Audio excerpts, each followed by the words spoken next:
Salut à tous. Comme promis, voici le bilan de la natation aux Jeux Olympiques de Tokyo 2020, enfin qui se sont déroulés en 2021 à cause du Covid. On peut dire qu'ils resteront les JO les plus attendus de l'histoire. Ouais, la bière va pouvoir enfin couler à flot. Allez les bleus, allez les bleus. Les Bleus en natation à ces JO, on en reparlera à la fin, si vous le voulez bien. Des Jeux qui marquent le grand retour des Australiens au devant de la scène aquatique, après une petite décennie assez discrète, à l'image de la réaction de leur coach, Dean Boxall, que voici en image. Avec une Emma McKeon dominant largement les débats sur les 50 mètres nage libre et 100 mètres nage libre, avec record olympique à la clé sur les deux épreuves. Kelly McKeon, bon, entre McKeon et McKeon, je ne vois pas de différence de prononciation, mais toujours est-il que Emma et Kylie ne sont pas sœurs. Bon, pour revenir à Kylie, elle remporte le doublé 100 et 200 mètres d'eau devant la Canadienne Kelly Mace dans les deux épreuves. Côté homme, à noter l'Australien Isaac Stubblety-Cook qui remporte le 200 mètres brasse, le 100 mètres étant sans surprise remporté largement par Adam Peaty qui devance tous deux le Néerlandais Arno Kaminga en argent sur les deux épreuves.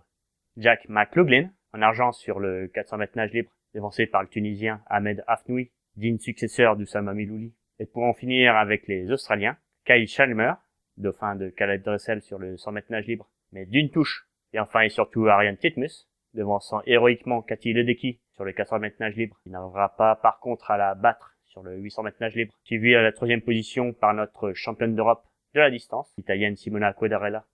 Ariane se verra attribuer un doublé tout de même avec le 200 mètres nage libre, suivi sur cette épreuve par la hongkongaise Siobhan Bernadette Ogier et la canadienne Penny Olejczak. Voilà Bernadette, c'est pas la veuve de Gigi? Non, pas trop la même allure. Oui, Siobhan Bernadette Ogier, qu'on retrouve aussi en dauphine de Emma McKeon sur le 100 mètres nage libre. Les Australiennes qui remportent 2 des relais féminins, les 4 fois 100 mètres nage libre et 4 fois 100 mètres 4 nage. En bronze sur le relais 4 fois 200 mètres nage libre, devancé par la Chine et les États-Unis. Ce qui fait un total de 9 médailles d'or pour l'Australie, talonne de près les États-Unis, en tête avec 11 médailles d'or. Avec donc Cathy Ledecky sur les 800 et 400 mètres nage libre, Caleb Dressel très en forme au bon moment avec son triplé 50, 100 mètres nage libre et 100 mètres pape, en battant 2 records olympiques et un record du monde au passage. Robert Finke, nouveau maître mondial sur le 1500 mètres, et la nouvelle épreuve masculine, le 800 mètres nage libre, où les cadres européens, tels que Gregorio Paltrinieri, Mireilo Romanchuk et Florian Velbrock, n'ont pas réussi à devancer. Chase Scalise s'impose de son côté sur le 400 mètres 4 nages, les Américains qui remportent 2 des 3 relais masculins, et pour en finir avec les États-Unis, Lydia Jacobi, en or sur le 100 mètres brasse, où l'on a pu constater la déception de Lily King, grande favorite de la brasse, qui ne se contente que du bronze sur cette épreuve, devancée par la Sud-Africaine Tatiana Schoenmaker, cette même Tatiana qui devient championne olympique du 200 mètres brasse, en battant le record du monde au passage, au détriment de Lily King en argent. On peut aussi parler de la bonne forme des Britanniques, qui à l'image d'un Adam Peaty qui a fait son spectacle habituel sur le 100 mètres brasse, contribue à remporter le relais 4 x 100 mètres 4 nage mixte, ainsi que la médaille d'argent sur ce même relais, des côtés hommes. Le doublé britannique sur le 200 mètres nage libre, constitué du jeune Tom Dean et de Duncan Scott, contribue également à la victoire de l'équipe de relais du 4 x 200 mètres nage libre masculin devant la Russie et l'Australie. Duncan Scott qu'on retrouve sur la deuxième marche du podium du 200 mètres 4 nage, devancé par le chinois Wang Chong et suivi du Suisse que l'on connaît bien, Jérémy Desplanches. Ouais, ça fera au moins une médaille aux coupes de Charlotte Bonnet. Oui, si on veut. En parlant de couple, il y en a un autre qui s'est bien fait remarquer. Ah ouais? Et lequel? Bah, si j'en parle devant toi, tu vas encore déprimer. Allez, chiche, dis. Je voulais parler de la paire de sprinters constituée de Pernille Bloumeux et de Florent Manoudou. Ah, Pernille. Ce vilain Flo-Flo, il me l'a piqué.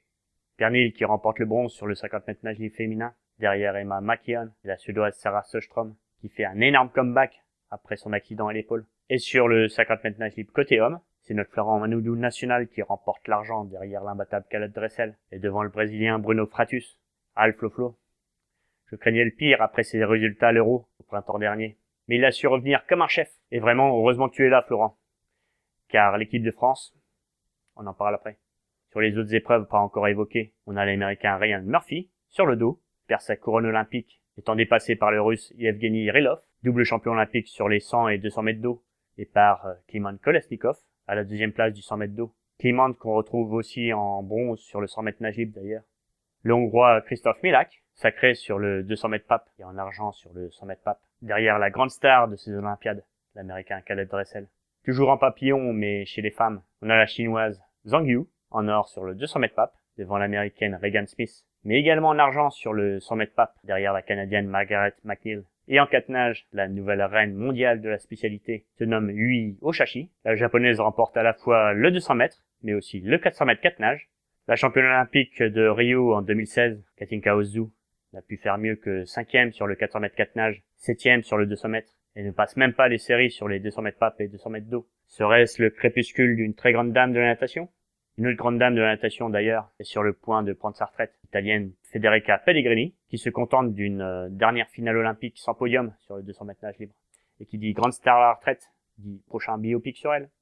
J'enchaîne avec la nage en eau libre et le fameux 10 km. Chez les femmes, c'est la grande Anna Marcela Cunha, dont je parle beaucoup dans le dernier top 5 des nageurs en eau libre les plus titrés de l'histoire justement, suivie par la néerlandaise Sharon van Rouwendaal, qui étoffe sa belle collection de médailles internationales, ainsi que par l'Australienne Karina Lee, la Française Lara Grangeon, ne terminant malheureusement que 9e.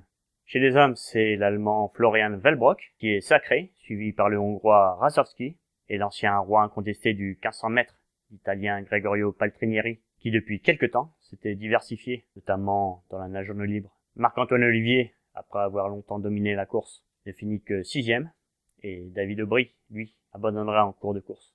Et voilà pour en venir sur le bilan de la natation française lors de ces Olympiades, qui fait aussi bien qu'à Sydney en 2000, avec une seule médaille d'argent. Je dirais dans un premier temps que c'est dû à de la malchance. Si je me réfère aux nageurs en eau libre, Marco avait le niveau pour faire une médaille olympique avant le confinement du printemps 2000. Si seulement il n'y avait pas eu d'arrêt total des entraînements pendant 1 mois et demi, et si ces Jeux s'étaient déroulés à l'été 2020.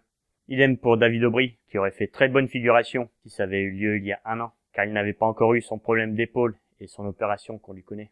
J'aurais bien vu aussi Lara Grangeon, Beryl Castalello ou encore Marie Wattel faire de meilleurs résultats à l'été 2020. Oui, certes, Mehdi Mitela n'aurait pas encore été rétabli de son opération de l'épaule et n'aurait sûrement pas participé en 2020. Mais il n'est pas non plus revenu à son meilleur niveau en 2021. Après, on peut chercher d'autres explications au fiasco de la natation française. Mais comme l'a écrit mon ami Laurent Swimming, un nageur ou une nageuse ne se présente pas sur le plot pour perdre. S'il y a des responsabilités à prendre, ce n'est pas chez les nageurs qu'il faut les chercher. Eux sacrifient déjà assez énormément de leur temps et leur vie pour arriver à un tel niveau. Je dirais que la responsabilité est plus à chercher en amont. Messieurs les politiques, vous vous plaignez du nombre de médailles ramenées par la France au cours de ces Jeux? Eh bien, sachez que la natation est le sport qui pourvoit le plus de médailles olympiques. Donc investir dans la natation, c'est un gage de rentabilité au niveau moisson de médailles.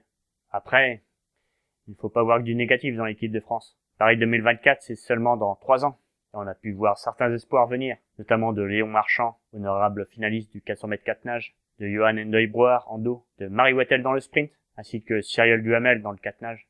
Après, il y a d'autres cadres de l'équipe de France qui sont plus proches de la fin de carrière que du début, comme Charlotte Bonnet, Fantine Le Saffre ou encore Mélanie Hennick. Mais je ne me prononcerai pas sur elle, car on peut encore espérer une bonne surprise de leur part.